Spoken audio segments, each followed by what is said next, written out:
Planning for the future is important for everyone, but it's even more important for the owner of a business.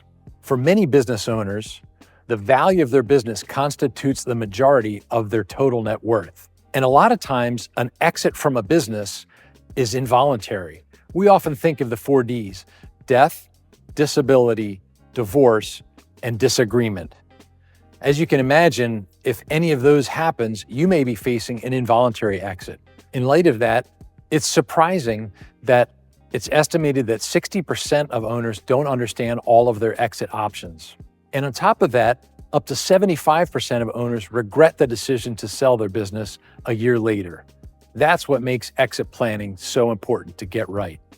Let's talk about types of exits. There are 2 broad types.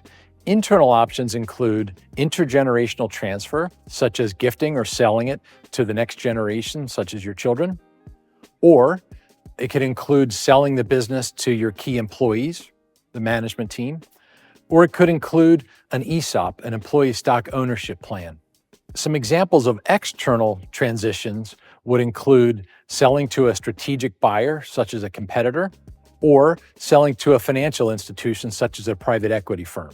So regardless of which exit option the business owner ultimately chooses, it's important that the exit plan address the 3 legs of the owner's stool.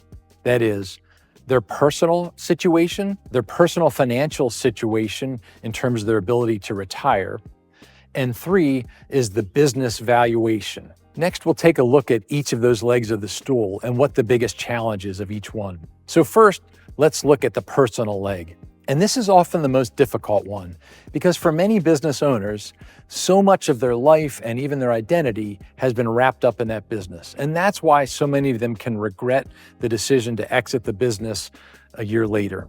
So it's really important to get this right. What are your family considerations? What is your spouse or your children? What are their interests in the business? Are they ready for you to retire? Are they interested in owning the business? Are they interested in running the business? Those are questions you have to answer. You also have to know, what are you planning to do in retirement?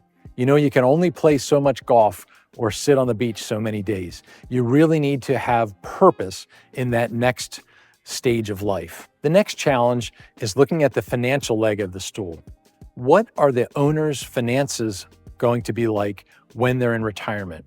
You know, when you retire, you move from living off of the earned income that you make each year from the business to living off the assets that you have.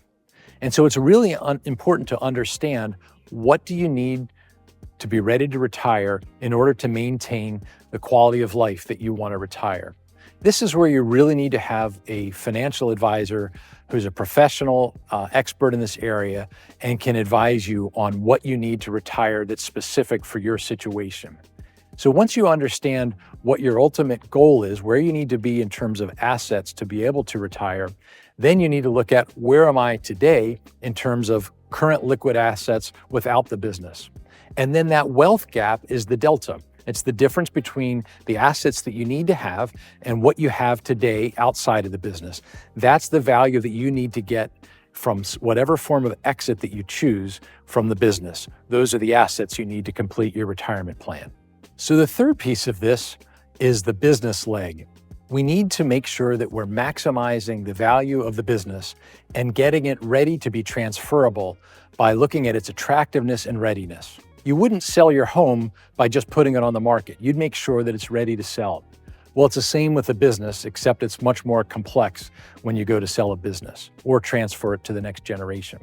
So we want to look at, how can we improve the financial performance of the business, often measured by EBITDA, and we want to look at, how can we increase the value that somebody would pay for it by increasing the multiple. And that's where we get into making the business more attractive and more ready to sell by reducing things like customer concentration and owner dependence. One of the ways that we do that is by implementing the value acceleration methodology. And this is a methodology where we look at all 3 legs of the stool, and working together with a team of advisors, we continue to work on making sure that all 3 legs of the stool, including the business, are ready for the next phase of the exit plan. So considering the 3 legs of the stool of exit planning and the challenges with each, It's really important that you assemble the right team of advisors to walk alongside the business owner and help to achieve success with this plan. The three key players are in the center of this graph. It's your accountant, your personal financial advisor, and a consultant who can bring the team together and help you stay focused on running the business and allowing you to make the key decisions at every step of the way during the exit planning process. At the appropriate time, other experts will be brought into this, such as attorneys and others, to help with various parts of the exit planning process. Lastly, we're often asked, when should I start the exit planning process? And the short answer is yesterday. You really can't start this process too soon. I like the way Stephen Covey says it, begin with the end in mind. It's really important to understand where you want to end up ultimately.